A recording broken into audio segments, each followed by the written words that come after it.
हमने इस गाड़ी पे कतार की शक्ल में रवाना होना है। इस रोड में कतार की शक्ल में मेरी गाड़ी आगे होगी, अब सब मेरे पीछे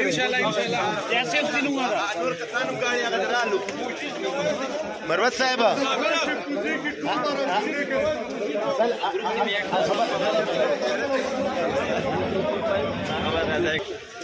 इस्लामाबाद में रावलपिंडी लियाकत बाग की तरफ शेर अफजल मरवत की क़ियादत में काफ़िला जो है वो F8 मरकज़ से रवाना हो चुका है। वर्कर की बहुत बड़ी तादाद इस टाइम शेर अफजल मरवत साहब के साथ मौजूद हैं।